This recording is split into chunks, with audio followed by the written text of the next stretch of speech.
As always, thanks for taking time. And I know it's what time is it? I think it must be 9 o'clock. 9 o'clock. Yep.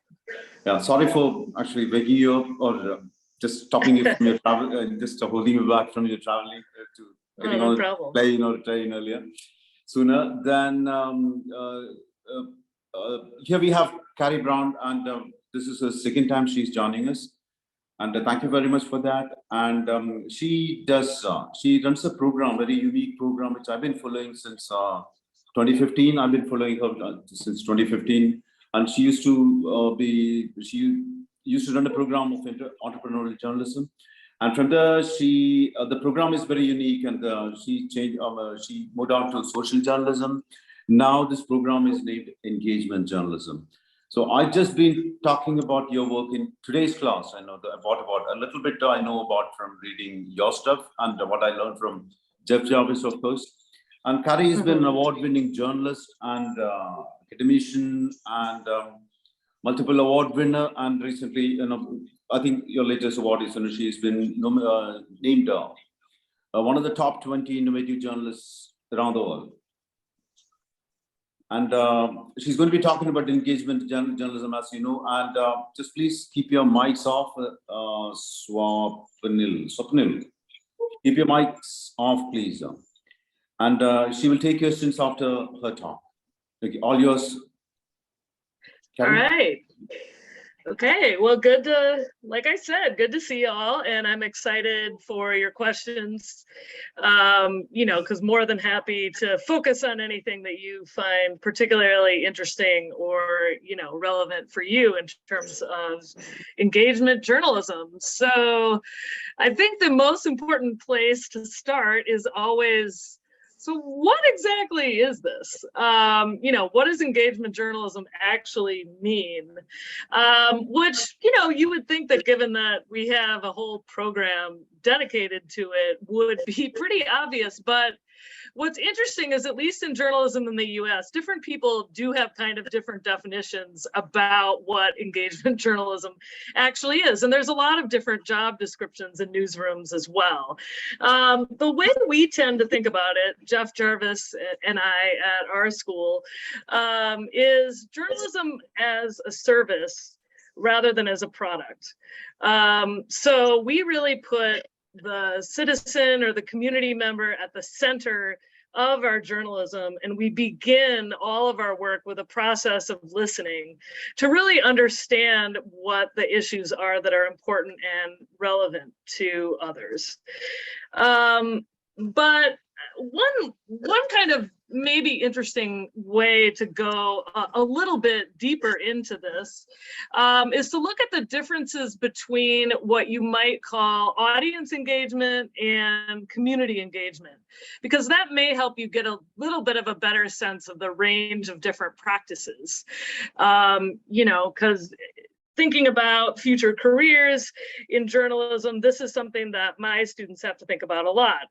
When we say audience engagement, typically most people there are thinking just about growth. How can we grow our audience, in any way possible? We use metrics to understand, what are people clicking on? What are they spending time with? Folks working on the growth side of engagement, often they're working with social media. This is a very common career path, and it's pretty important in a lot of US newsrooms. One of the things we can talk about a little bit more is, how even that can be complicated, because things like metrics, can give us more of an illusion of certainty than we actually have about what our audiences want, but that's sort of a separate thing. Community engagement is a little bit more about what Jeff Jarvis and I are more typically talking about at our journalism school, although we do also teach audience engagement. Community engagement is a little bit more of what I was talking about before in terms of journalism as a service. One person that I really like, her definition, Lindsay Green Barber, she runs a consulting business out in California. she calls it an inclusive practice that prioritizes the information needs and wants of the community members it serves, creates collaborative space in all aspects of the journalistic product, and is dedicated to building and preserving trusted relationships between journalism and the public. So whereas audience engagement is mostly, like I said, just focused on can we grow our audience, community engagement is a much broader practice where we're really collaborating or working with communities to share the kinds of information that they need. But you know, both of these types of engagement are important, and both of them are practiced increasingly in a lot of newsrooms in the United States. So to kind of give you a little bit of sense of, you know, maybe how we teach this here or how our students think about it. And this is kind of why we ended up changing the name. We used to call it social journalism, as you mentioned. We changed it to engagement journalism. We partly did that because a lot of people got confused and thought the degree was sort of only about using social media. You know, and certainly social media is a very important tool for journalists. You know, it's something we really use a lot, but it's not, you know, it's not the only tool, clearly, that we use. And actually, a lot of our, you know, strategies and things tend to begin with kind of some more face-to-face type of work. So that's sort of how our students, they each choose a community that they want to work with throughout their time in our program.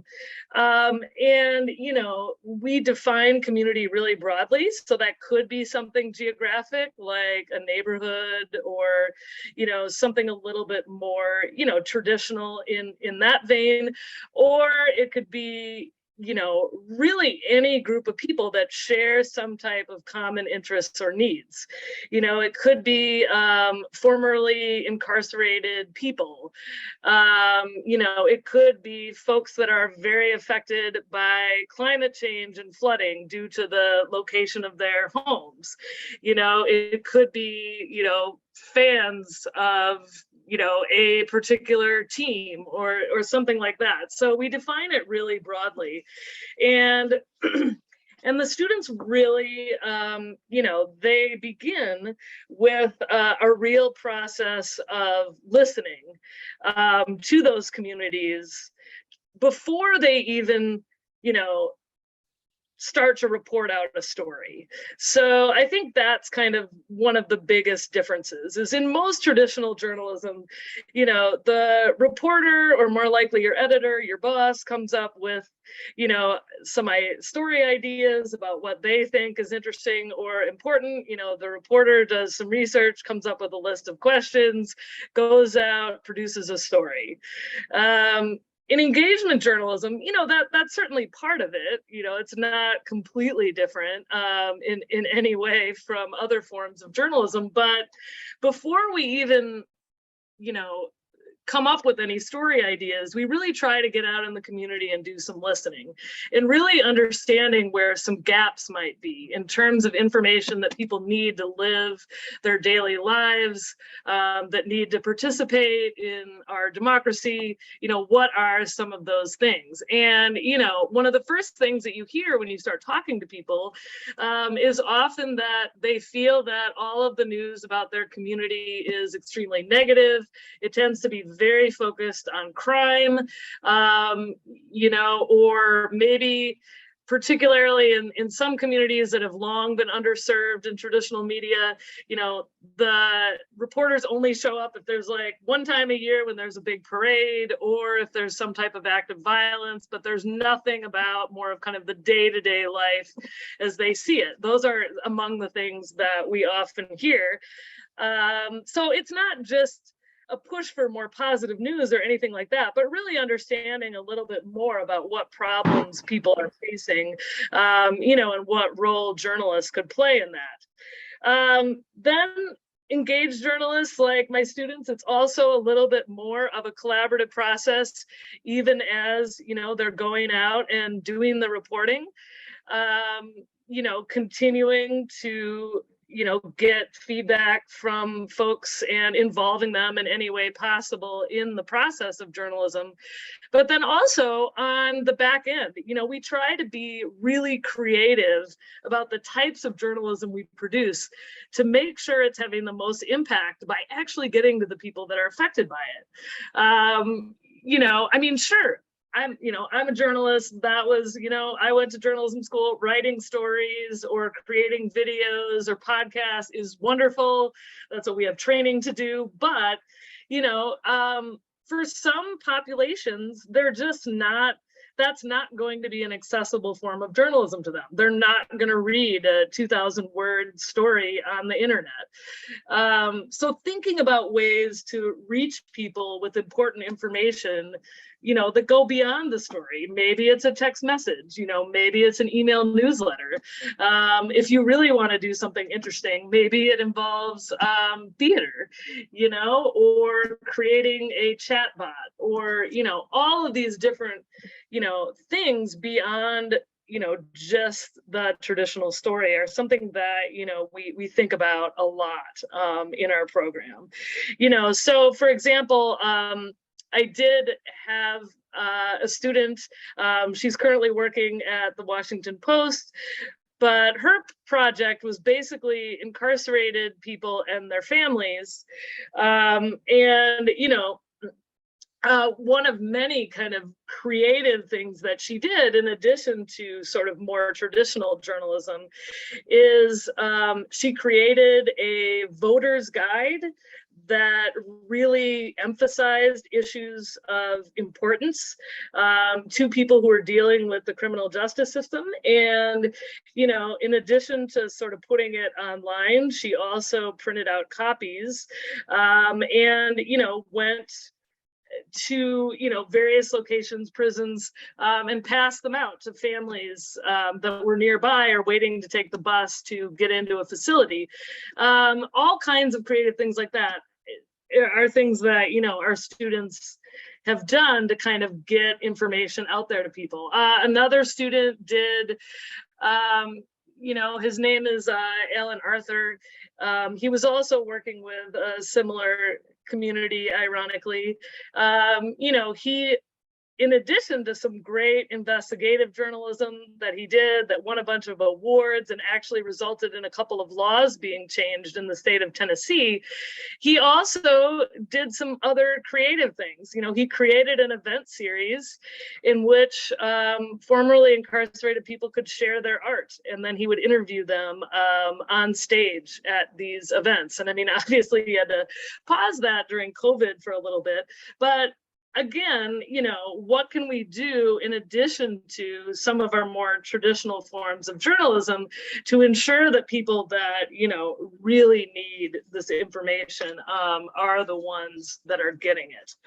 So that's just a few examples. Another great organization, a couple of other organizations you may have heard of, maybe not, I don't know. They're kind of big in the United States for doing this, but ProPublica is a nonprofit. You guys may have had some speakers from them already as well, but that's another thing that we teach our students to do a lot.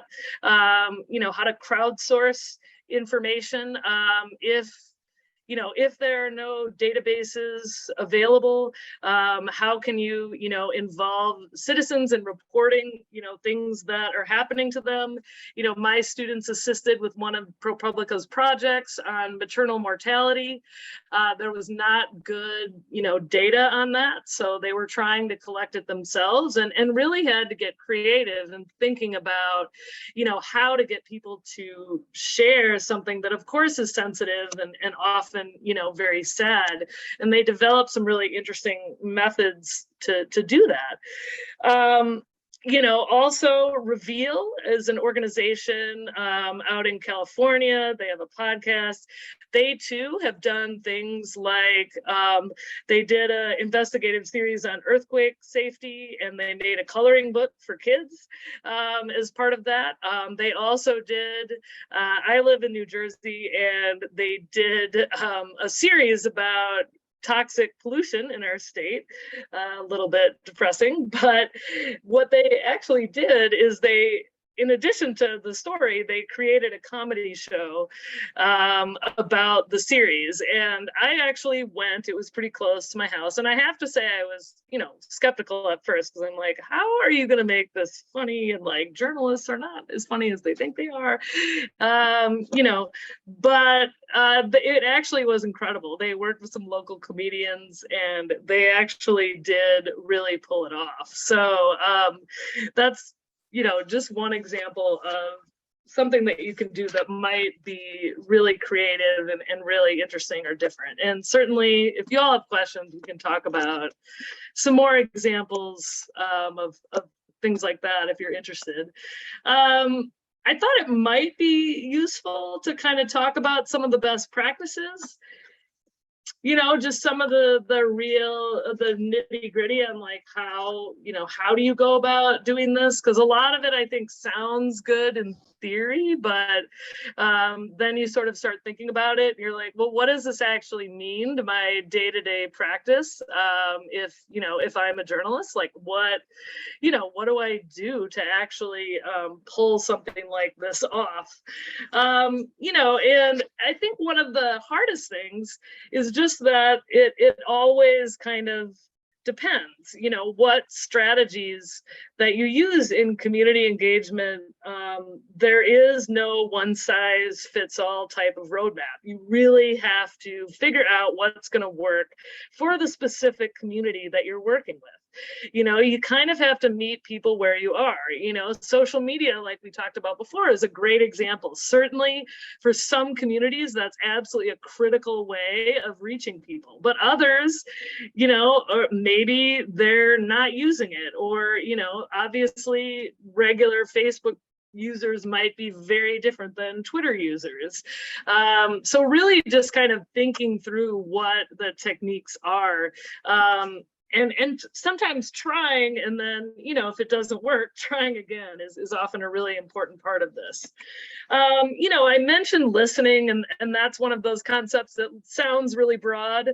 I mean, of course you listen, right? When you conduct an interview as a journalist, like, yes, you're writing things down and probably recording what people say. That's a form of listening. But, to really do that sort of before reporting out a story, like I mentioned.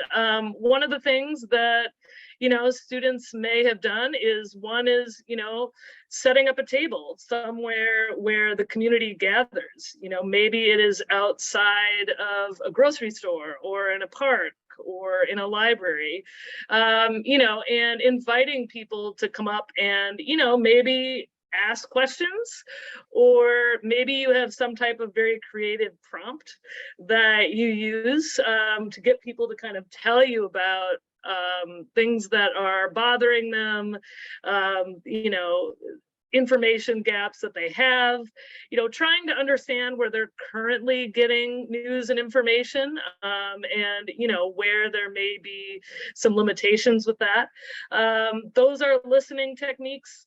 You can also do that in the form of text messaging. Some journalists have tried this, sort of having a number and a prompt that people can text with, again, questions or responses to some type of prompt that you can then use to set, your agenda for the kinds of stories that you want to tell, or, an individual story or something similar to that. So those are some of the techniques we use. We try to borrow from other fields too, like to get outside of just traditional journalism.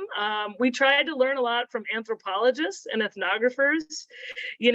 Obviously most journalists don't have the time with that, an academic would, to spend, just hanging out in a community, but, even spending a little bit of time just making some detailed observations and, watching how people communicate with each other and how they share information and how they interact, and figure out where some of the hubs are where people really are sharing a lot of information. That can be really interesting.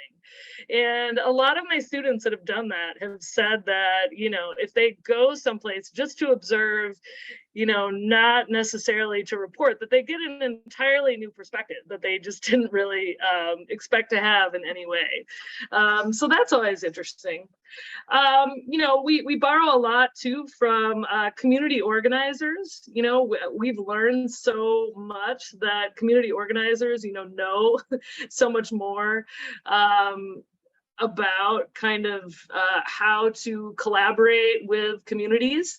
That's always a touchy area for journalists. In our United States context, a lot of people say, well, community organizing is activism, that's not journalism. We need to stay very far away from that. But, we believe that there's still a lot that we can learn from these folks in terms of the types of journalism that we do.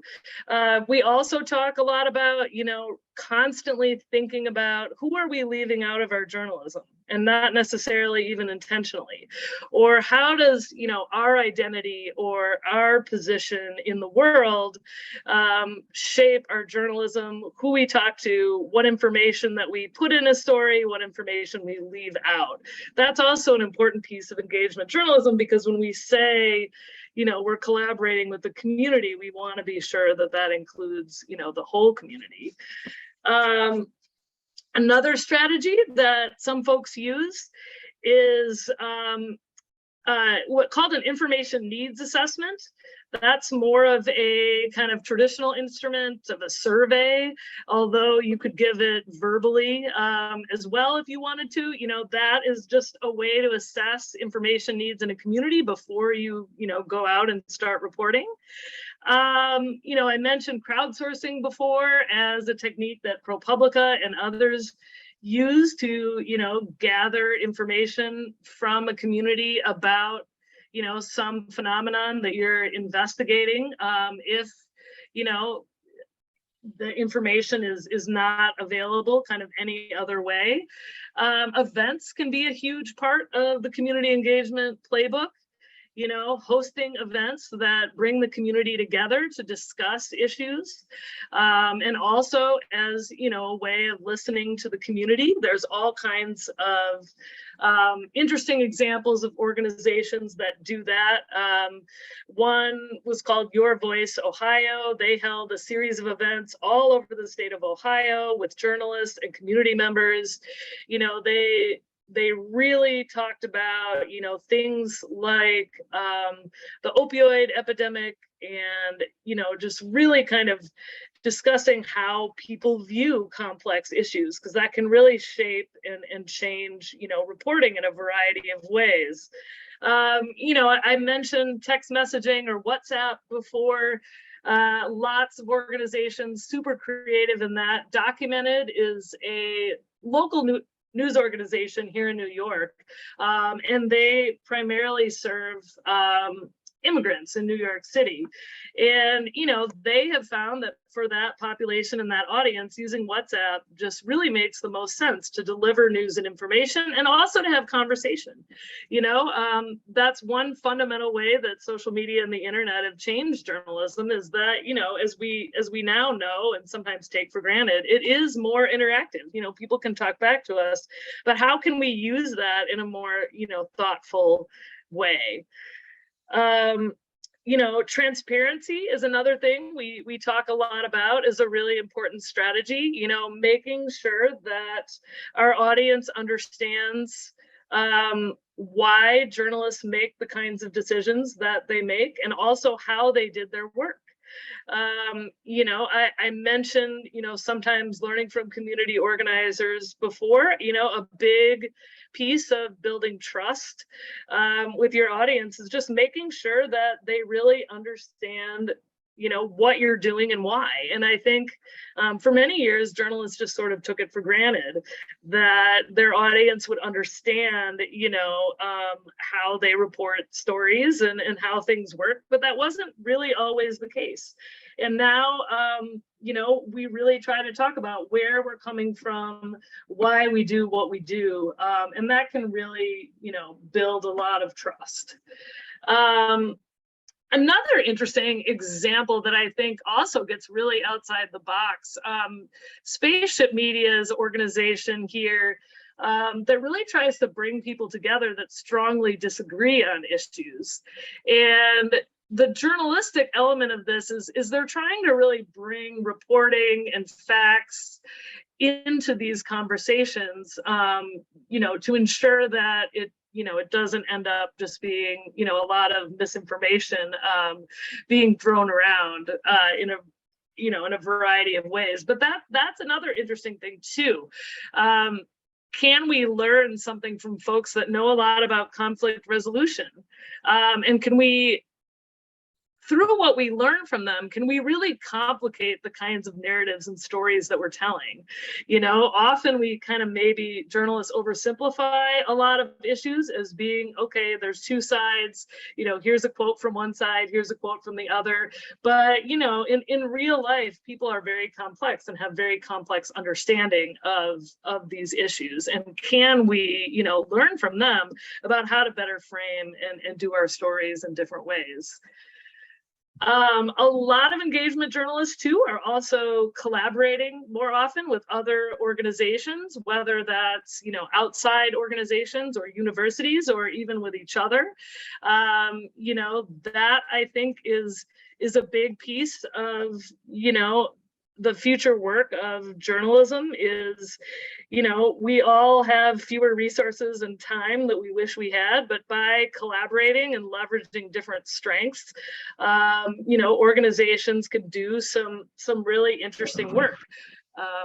We actually have a Center for Collaborative Media out here in New Jersey at Montclair State that does, some really interesting work in that area.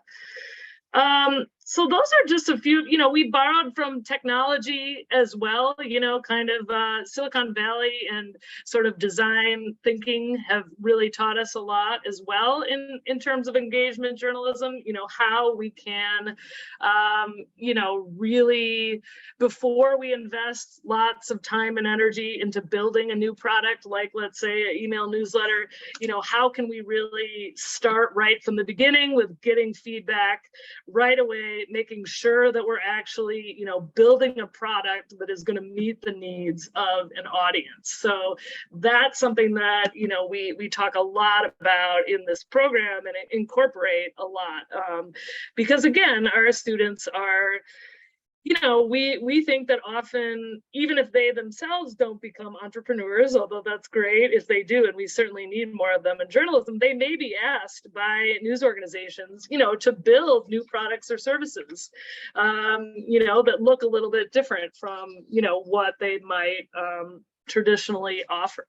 So that's a big piece of, kind of the things that we teach in the program. So yeah, so that's a little bit of an overview of kind of how we think about engagement journalism and how a couple of my students did it and a few of the more specific techniques that we kind of use. But I'm happy to answer questions. I mean, I could talk a little bit more about the metrics if that's interesting to you all, or some of the history and context of this, or, kind of some of the jobs that we have in the US. I don't know, whatever is like most, I don't know what you all have already kind of talked about in the past, but, oh, and I just realized my name is wrong on there. Sorry about that. That's because I lent my Zoom to my husband and I forgot to change it back. But anyway, I didn't even notice. I wasn't even looking at it, but anyway. Cool. Yeah. What do you guys think would be the most useful, or what questions do you have? Yeah, I need to the students. You want to ask something? Anybody has a question? Question or kind of. Or you can raise your hand, or you can just drop the question in the chat, whatever is convenient for you.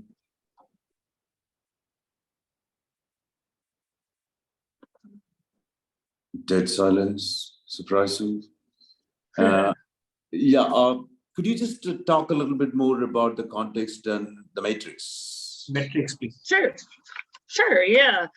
Yeah, I mean, I think that that's something that there's been a lot of conversation among engagement journalists on Twitter about this recently. So it is kind of interesting because for so many years, the way that most media was packaged, we didn't have a lot of information on, we had some, but, who was actually reading it, someone might buy a physical copy of a newspaper, but only read the sports page or only look at coupons, right?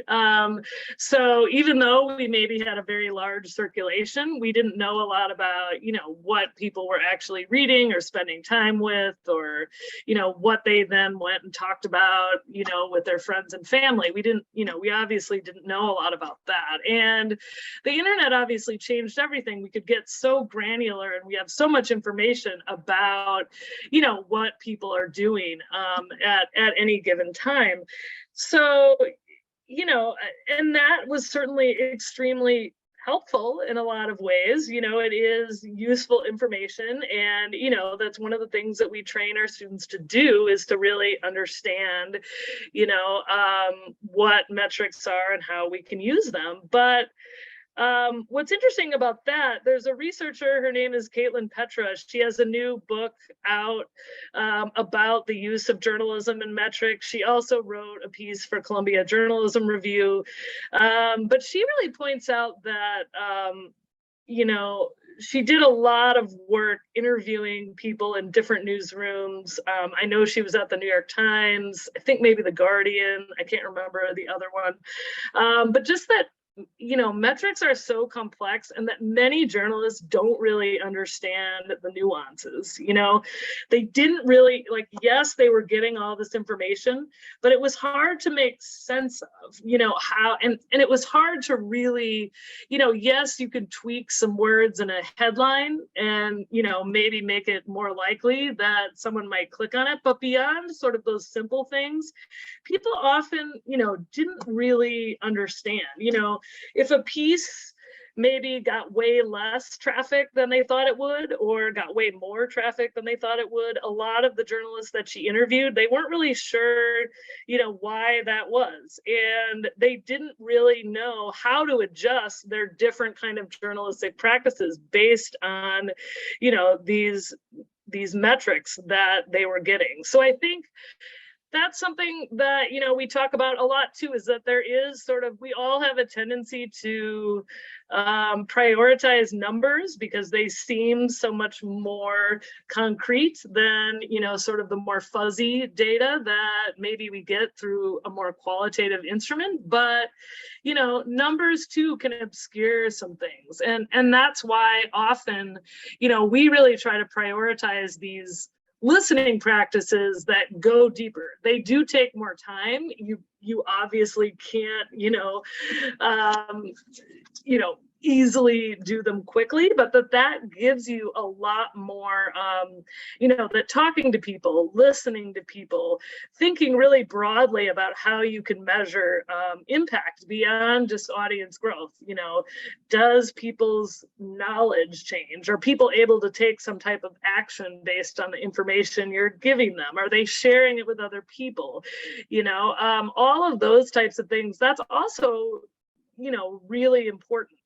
And you might be asking yourself, well, sure, that sounds really nice, but most media are either businesses, or in the US context, at least most, media are businesses that need to make money. And even if they're a nonprofit, they need enough to be sustainable.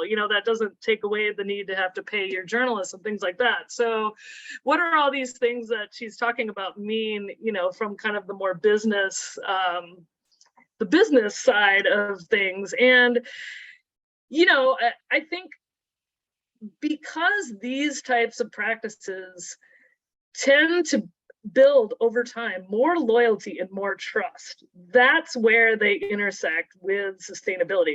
Yes, growing your audience is awesome. that may allow you to charge advertisers, more for your product. But now that more media businesses rely on subscriptions instead of advertising, or at least subscriptions are a much bigger part of their overall mix, you need people that are willing to consistently keep coming back to you, and, that trust you, and, are willing to subscribe or become a member, and support you in those types of ways. So,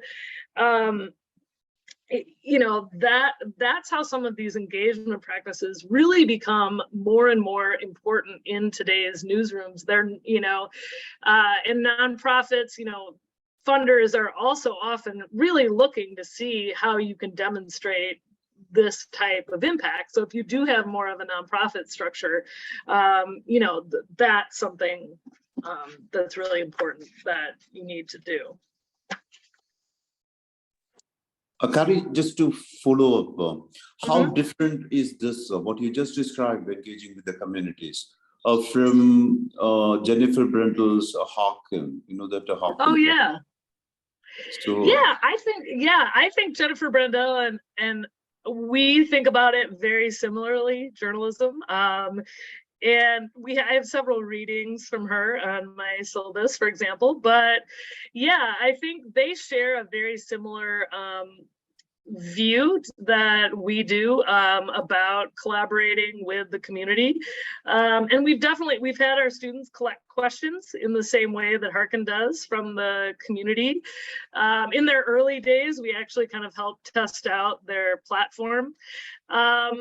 Yeah, I mean, I would say that's sort of, Harkin is sort of one strategy for, community engagement that you can use. And I think that even if you don't necessarily use their software, using those practices and kind of that philosophy that, you're going to bring the community member along as you report on, the answer to the question. You're going to share that back out there. That's a really particularly useful and interesting strategy for sure. Yeah. Hawken, just correct me if I'm wrong, because I had a brief conversation once with Jennifer Brandel a few years ago. I couldn't understand, just correct me. So is this a tech-driven thing what she's into, or is it more is a process? What kind of process do they do? Because they did build, they built a platform, and I think in the earlier days, that was kind of a more important part of their business model. But as time went by, they started to do more broad consulting on engagement strategies and sort of how you could bake all of that into the process. So they do have a platform, and that's certainly a piece of it. But I think what's even more important really is, they have a lot of expertise about, the broad range of processes.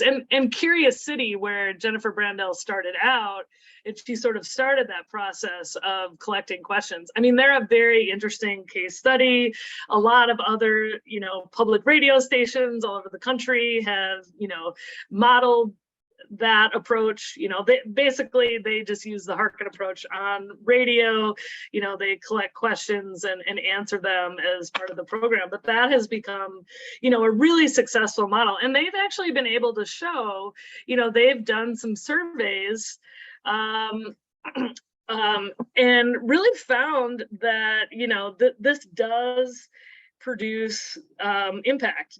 They have seen those stories get shared a lot. People spend a lot of time with them, so it is showing that approach, does have validity in terms of, things like audience engagement. So, yeah.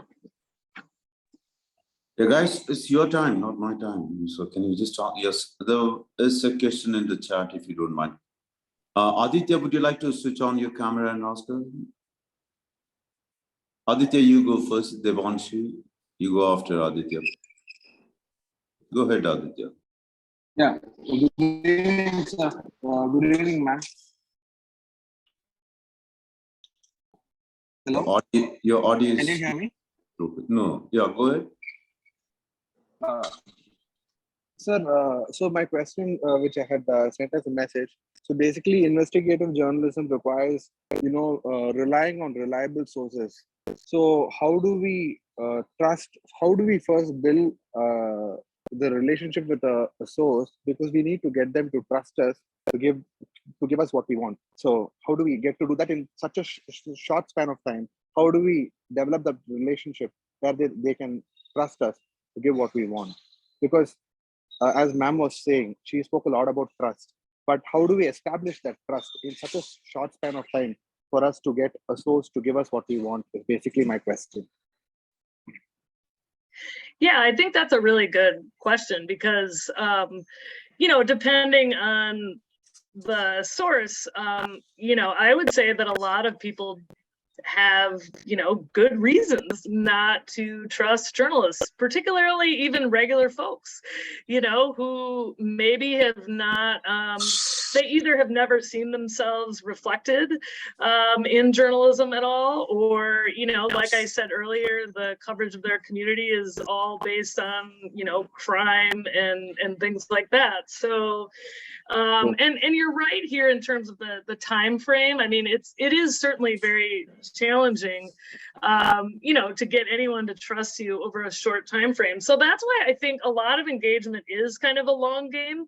If you can build up trust in the community over time by doing more listening exercises, by showing up, even outside of kind of a major news event, like outside of a crisis or outside of the parade, like that over time, that is, that's not going to help you with one individual person, necessarily that you need information from. I think, in that case, you can use more traditional journalistic techniques, but that the long game, that people start seeing that you're showing up and you're being more consistent. And this isn't just a one-off project where, yeah, you show up, like I said, with a table outside the grocery store, then you disappear to never be heard from again. That you can build trust. Also, working sometimes with community organizations. I mean, journalists are always so nervous about doing that often, because if done wrong, you can kind of slip into advocacy. But, if you're careful about how you do it, finding some partnerships with organizations that already have trust in the community can be really effective. It just depends on, how you're approaching that and, your ethics and your transparency when you do it. Okay. Thank you.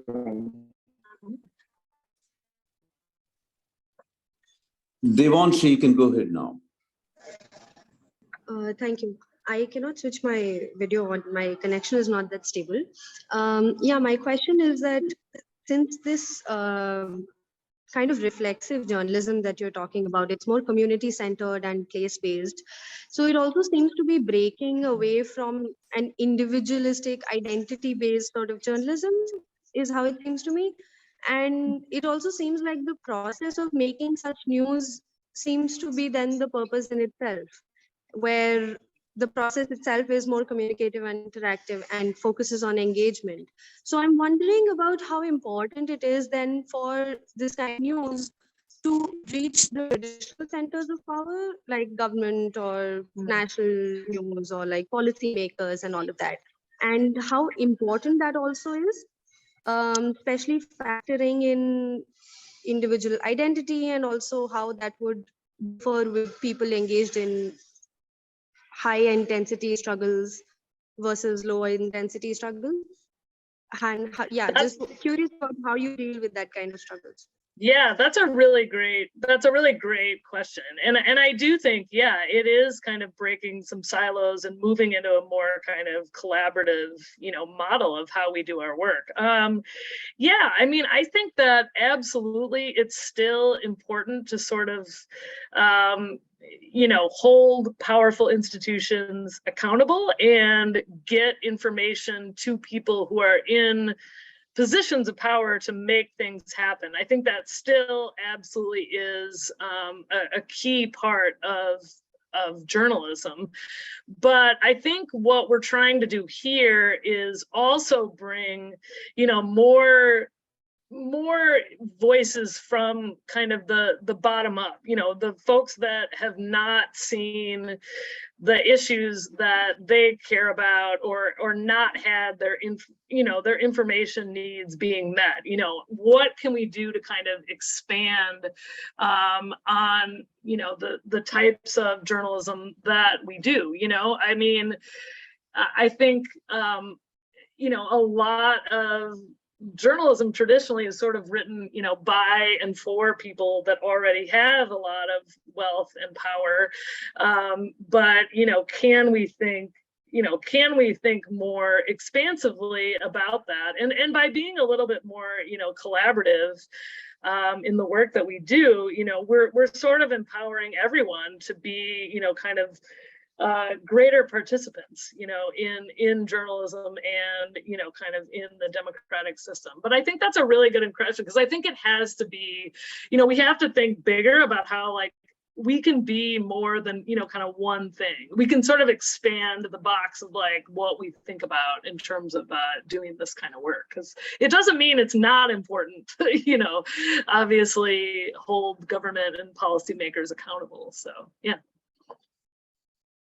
Thank you.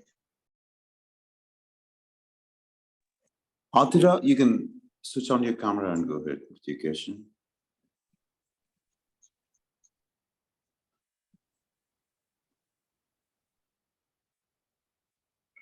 I think she's not here. We could ask ma'am to really look at a question in the chat box.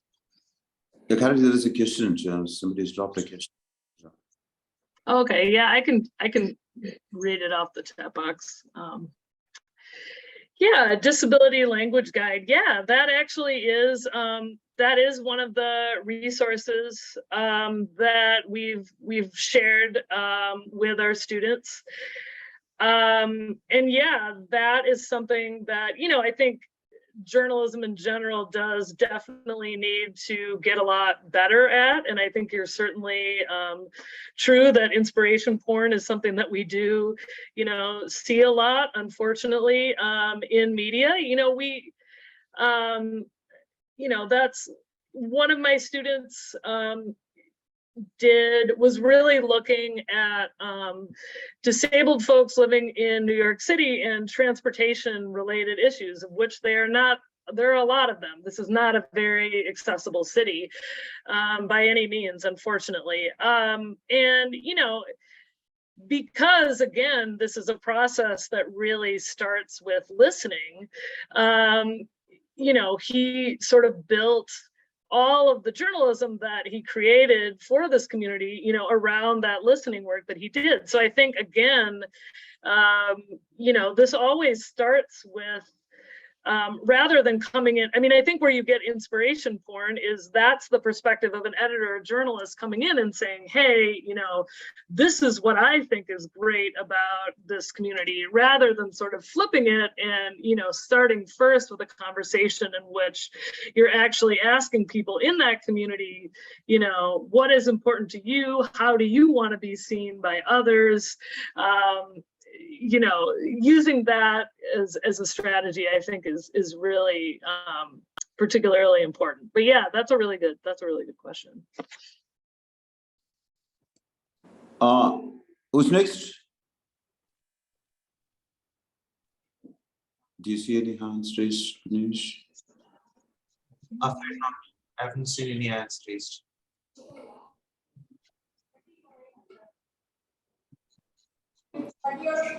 Yeah, then that could be that, Carrie. So thank you so much, as always. It's been, well, there is a question. There is something else. Yeah. Aditya, what is your question? Do you want to ask? I think he's already asked there. This is the first question, if I'm not wrong. No, he just Yes, dropped. He just dropped one more question. Yes, sir, I dropped another question right now. You want to? Yeah, go ahead. Yeah, so regarding Julian Assange, what is your opinion on Julian Assange? And considering the Biden administration is pursuing extradition of Assange, how is Biden administration different from Trump's with respect to freedom of the press? Well, I mean, I have not followed the more recent, you know, I obviously know the broad outlines of the case, but I have not followed enough of what's going on more recently to really have a strong opinion on that. I mean, I certainly think that, you know, at least in general, the Biden administration has been more communicative with journalists than the Trump administration, but, you know, and as with anything, I think, you know, both could certainly do better in their support for journalism and freedom of the press as well. Thank you, ma'am. Mm-hmm.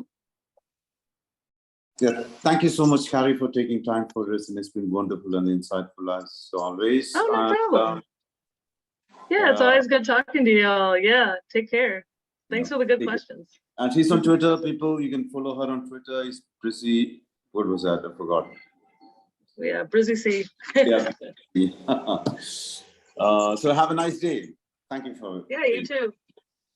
Thank you, ma'am. Bye.